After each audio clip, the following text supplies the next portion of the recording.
আমি আপনার মাইয়া চিনারে বিয়ে করতে চাই। ট্রিনার বিয়ে তো ঠিক হয়ে গেছে আশিকের সাথে। নগদ 50 লাখ টাকা দেন মোহরে। কেমন বাপ? এটা আপনি কি কথা কইলেন কম তো? দুনিয়া কি পোলার অভাব আছিল? আশিকের মতো একটা ফাউল বখাটে পোলা লাগে আপনার মায়ের বিয়ে ঠিক করছেন আপনি? ওর লগে বিয়ে দিলে তো আপনার মায়ের সারাটা জীবন নষ্ট হয়ে যাবে। রাস্তাঘাটে চিনারে ডিস্টার্ব করে, আমার তো মনে হয় চড়াই গিয়া। আপনি তো আমার ব্যবসা সম্পর্কে জানেন, একটু এখন খারাপ যাইতেছে, কিন্তু কয়েকদিনের মধ্যেই ঘুরে যাবো আমার বিশ্বাস। ল্যান্ডের ব্যবসা না, কয়দিন লাগবো? একটা ভালো কাস্টমার পাইলে দেখবেন শুধু টাকা আর টাকা, কোটি কোটি টাকা। তখন মানছে আপনারে কইব কোটি টাকার জামাইয়ের শ্বশুর। কিন্তু তোমার ব্যবসার যা অবস্থা, অনেকদিন ধরে শুনতেছি তোমার ব্যবসা দাঁড়াইবো, কিন্তু দাঁড়াইতো না। যেখানে যাই সেখানে শুনি তুমি ওর কাছ থেকে 100 টাকা, তার কাছ থেকে 500 টাকা। আচ্ছা এডি নিয়ে কথা চলতেছে। না ঠিক আছে, তুমি ভদ্র ছেলে, ভালো ছেলে, তোমার বাবাও ভালো ছিল, কিন্তু দেখো নি, রিনা আমার মামরা একটা মাত্র মেয়ে, তার ভবিষ্যতের কথা তো আমার ভাবতে হইব নাকি? চাচা আমার ব্যবসা কিন্তু এখন ভালোর দিকে। আর কয়টা দিন সময় দেন আমারে, আমি খারাই যাবো। না, তুমি যেহেতু কোটি টাকার কথা কইয়া ফেলছো, তোমার তো একটা সুযোগ দেওয়াই যায়।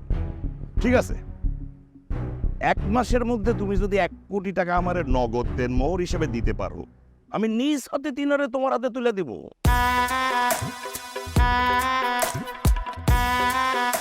1 কোটি টাকার জন্য সময় কিন্তু খুব কম। আর টাকা হাতে পাইলে কিসের আসি কিসের ফাঁসি, আমি তিনারে তোমার হাতেই তুলে দিব। তাহলে আমি প্রতিজ্ঞা করতেছি, 1 মাসের মধ্যে আমি 1 কোটি টাকা নগদ আপনার হাতে তুলে দিয়া আপনার মায়ের চিনারে বিয়ে করে লয়ে যাবো।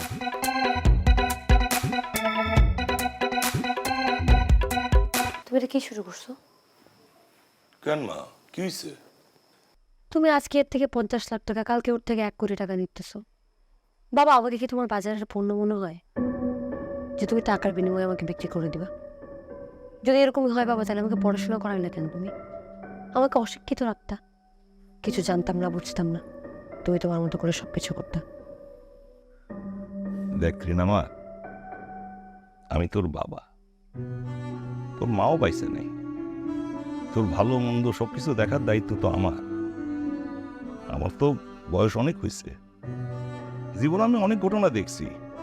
সংসারে যতই ভালোবাসা থাকুক, ছেলে যতই ভদ্র ভালো হোক না কেন, অভাবে পড়লে সংসার অশান্তি তৈরি হয়, তখন ভালোবাসা জানলা দিয়ে পালায়।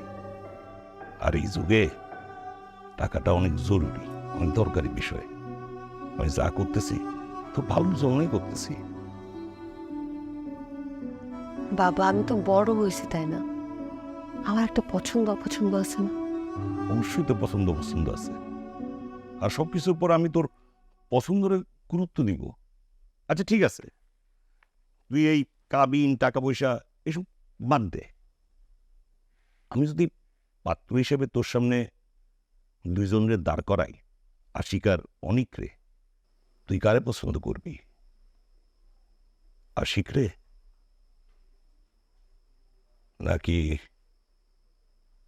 অনিক রে?